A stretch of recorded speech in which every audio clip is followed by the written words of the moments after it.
So the Duke had this little portable sequencer that was called a Yamaha QI70, and he'd started writing songs on that and was like, oh, this would be really good for a synth pop project. And he knew he wanted a girl singer, so a mutual friend introduced us, and then Sean just sort of... I answered the phone. Yeah, Sean answered the phone when the Duke was trying to call me. He jumped on in. He was an acquaintance of mine from the mid-'90s, and I said, oh, what are you calling about? What's going on? What's cooking? And he told me that he wanted to start a synth pop band, and I was like, I play synthesizers. I mean, at the time in Boston, nobody really was doing any sort of synth pop stuff. Not like that, no. Not like that. So, yeah, we kind of stuck out like a sore thumb, which actually kind of helped because it definitely got us noticed just because we were so out there. It was very rock-oriented at the time. It was easy to stand out, yeah, definitely.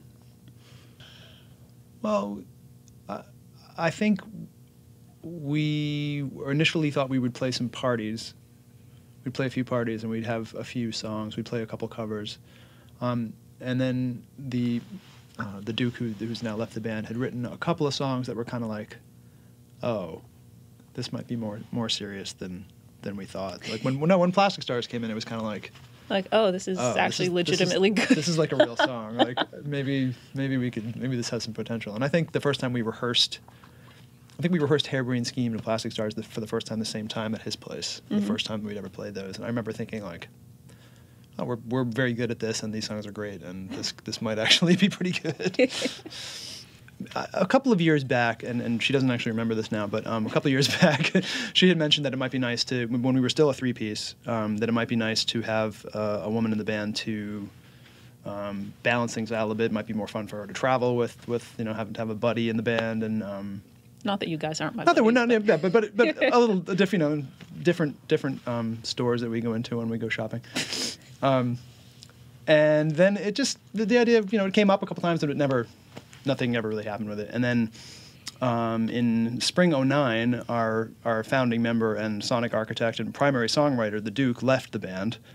And so we were kind of like, well, if we're ever going to reinvent this, if we're ever going to kind of do some of those ideas that we've had in the past, this is the time to do them and to give it a shot. So we had a short list of maybe like 4 women in Boston who we thought might fit the bill. 2 of whom we didn't know even if they played an instrument. And we made a few calls, and then a few months later we were on our way to becoming a 4-piece.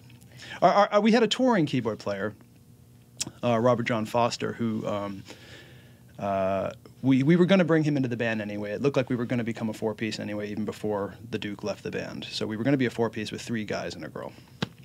And when the Duke left, we asked Robert to join the band permanently, and then a few months later, we expanded to a 4-piece with Christmas on synthesizers and vocoder and things. It really grew out of just us playing so many shows. Like, I think the past couple of years we toured more than we ever had previously. Oh yeah, no, we've been playing old Freezepop songs on the road for years and years, and especially after our 2007 album came out, it was like a long time of touring. And we were starting to have a pretty strong idea, especially live, what was working and what wasn't working, just from so much repetition and so many, we'd play some songs that just would people would request certain songs, and then they were a little bit too kind of frenetic or maybe like herky-jerky live rhythmically, and we were kind of like, well, if we're going to do some new songs, let's get the rhythm stuff back to basics and start there. Start with a bit more straightforward kind of 4/4 record, which we've never really done. And it kind of grew out of that. It kind of grew out of adjusting the rhythm first to being a little bit more direct. And then from that, the songs came a little bit later after we kind of had made the decisions to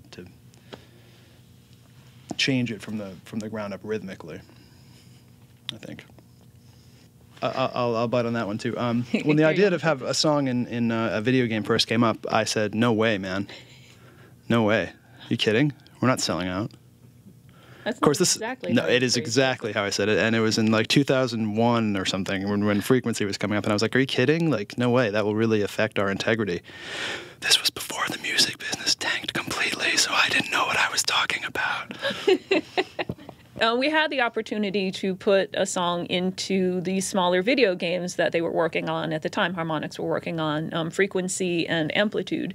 And those were, they were music-based rhythm games. And they were, popular with, hardcore gamers. And it definitely increased our profile. We could go play out of town and, there would be some people there who had heard of us, which was great. And then, they started working on this game, Guitar Hero, and we sort of figured, oh, it'll just be more of the same, whatever. And then Guitar Hero got really big. And then Guitar Hero 2 got even bigger. And we're like, oh, it was sort of wow, what has happened to us? It was sort of a joke to put us in Guitar Hero in the first place because we were, especially at the time, very twee and had no guitars. And I think they put guitars on one of our songs almost kind of as a joke to play for the Harmonix, like ups, like, oh, you should put this in Guitar Hero, ha ha ha. And then they were like, yeah, okay. There's always been kind of like parallel things going on like that in terms of licensing and stuff. Like we've always had like little things cooking. I don't know that they're necessarily directly as a result, but certainly more people heard about the band through Guitar Hero. And that may be, someone at an ad agency who wants to license music, or it could be a 10-year-old kid. I mean, it could be anyone. So just the fact that suddenly our songs were in like, a couple million people's laps certainly didn't hurt. I can't draw a direct parallel to it. Like I don't think anyone called up at the video game company and said, we'd like to use your song on the Hills. But it was actually, that was her friend. So that was my friend. That was her friend. But I mean, it's been pretty random. It's really hard to say how much specifically that's affected the licensing. Yeah, I mean, as for the Arthur thing, I know, the Duke had sent our first album to WGBH because, they're right down the street from us. And yeah, then, several years later, we got an email from some fan being like, my kid was watching Arthur and your song was on. And we're like, what? They didn't even tell us, okay? It was, kind of a random surprise. That's a nice one, though. That's a good one. Just kind of got to go with it on that one. Arthur. Yeah. He's nice. Yeah, I mean, whatever we can think of to do, honestly, at this point. I mean, the primary mission was to make a record that we were really, really proud of, and to make something that we thought would hold up for a long time, for repeated listenings. And once we got to that point, then it was kind of like, well, we have this thing in hand.